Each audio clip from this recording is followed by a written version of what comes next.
America इतने कर्जे में है फिर भी सबसे पावरफुल क्यों है? अमेरिका पर इस वक्त इतना कर्जा है कि उसकी गिनती ट्रिलियंस ऑफ डॉलर में होती है। लेकिन मुझे अमेरिका के कर्ज से ज्यादा हैरानी एक और बात पर होती है। जितना ज्यादा अमेरिका कर्ज लेता है उतना ही ज्यादा पूरी दुनिया उस पर भरोसा करती है। सोचिए, अगर कोई आम इंसान इतना कर्ज ले ले या कोई नॉर्मल देश इतना उधार ले ले तो शायद कोई भी उसे दोबारा पैसे देने के बारे में 4 बार सोचेगा। फिर अमेरिका के साथ ऐसा क्यों नहीं होता? आखिर अमेरिका के पास ऐसी कौन सी ताकत है जिसकी वजह से पूरी दुनिया उसको हर साल लाखों करोड़ डॉलर उधार देती रहती है? क्या सिर्फ इसलिए क्योंकि अमेरिका के पास दुनिया की सबसे पावरफुल आर्मी है, या फिर इसके पीछे कोई और वजह है? आज की वीडियो में हम सिर्फ ये नहीं समझेंगे कि अमेरिका इतना पावरफुल क्यों है, बल्कि ये भी समझेंगे कि दुनिया का सबसे कर्जदार देश आज भी दुनिया का सबसे ताकतवर देश कैसे बना हुआ है। नमस्कार दोस्तों, मैं हूं कृष्ण चौहान। स्वागत है आपका सेविंग से सिंपल में। चैनल पे अगर पहली बार आए हो तो प्लीज सब्सक्राइब जरूर कर लीजिएगा। चलिए शुरू करते हैं।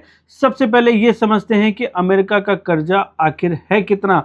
अगर मैं सिर्फ बोलूं कि अमेरिका पर ट्रिलियंस ऑफ डॉलर का कर्जा है तो शायद उस नंबर का इम्पैक्ट ही समझ ना आए, क्योंकि ट्रिलियन सुनने में बड़ा लगता है लेकिन महसूस नहीं होता। सोचिए, अगर कोई हर दिन 1 करोड़ का लोन चुकाए और बिना एक दिन रुके हर रोज 1 करोड़ देता रहे, तब भी इस कर्ज को खत्म करने में हजारों साल लग सकते हैं और तब तक अमेरिका और नया कर्ज ले चुका होगा। यानी कर्ज सिर्फ बहुत बड़ा ही नहीं, वो लगातार बढ़ भी रहा है। अब सवाल आता है, अमेरिका को इतना पैसा देता कौन है? क्या IMF, क्या वर्ल्ड बैंक या कोई देश? नहीं, असल में अमेरिका को पैसा पूरी दुनिया देती है। Countries, bank, insurance companies, pension funds और बड़े इन्वेस्टर्स। लेकिन क्यों?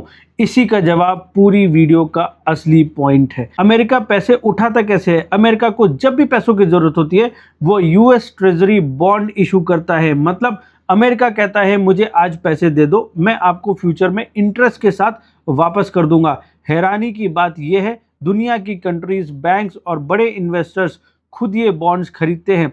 अब सवाल वही है, जब सबको पता है कि अमेरिका पहले से ही इतने कर्जे में है तो लोग उसे और पैसे क्यों देते हैं? जवाब शुरू होता है डॉलर से। सोचिए, इंडिया किसी देश से ऑयल खरीदता है, जापान मशीन खरीदता है, यूरोप टेक्नोलॉजी इंपोर्ट करता है। इनमें से बहुत सारे इंटरनेशनल पेमेंट्स डॉलर में होते हैं। यानी दुनिया के बहुत सारे देशों को डॉलर की जरूरत पड़ती है, और जब सबको डॉलर चाहिए तो नेचुरली अमेरिका के फाइनेंस सिस्टम पर भी भरोसा बनता है। इसी भरोसे की वजह से जब अमेरिका ट्रेजरी बॉन्ड इशू करता है तो लोग उन्हें खरीद लेते हैं। लेकिन डॉलर ही क्यों? यूरो क्यों नहीं? या चाइनीज युआन क्यों नहीं? इसका जवाब हमें लगभग 80 साल पहले मिलता है। डॉलर दुनिया का किंग बना कैसे? अब इसको समझते हैं सिंपल भाषा में। सेकेंड वर्ल्ड वॉर खत्म हो चुकी थी, यूरोप के कई देश तबाह हो चुके थे, फैक्ट्रीज, इंफ्रास्ट्रक्चर, इकोनॉमी सबको दोबारा खड़ा करना था। उस वक्त अमेरिका बाकी देशों के मुकाबले काफी मजबूत था। अब प्रॉब्लम ये थी, इंटरनेशनल ट्रेड कैसे चलेगा?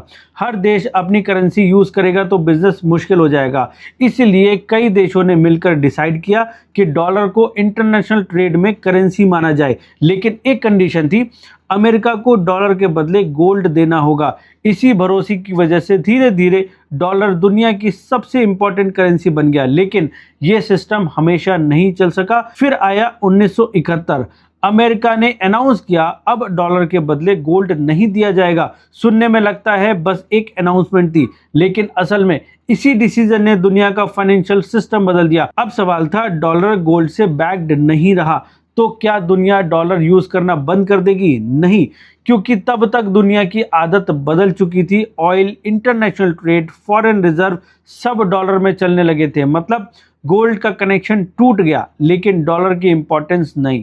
और इसी वजह से आज भी जब अमेरिका ट्रेजरी बॉन्ड इशू करता है तो दुनिया की कंट्रीज और बड़े इन्वेस्टर्स उन्हें खरीद लेते हैं। लेकिन इसका मतलब ये नहीं है कि अमेरिका जितना चाहे उतना कर्जा लेता रहे और कभी प्रॉब्लम ही ना आए।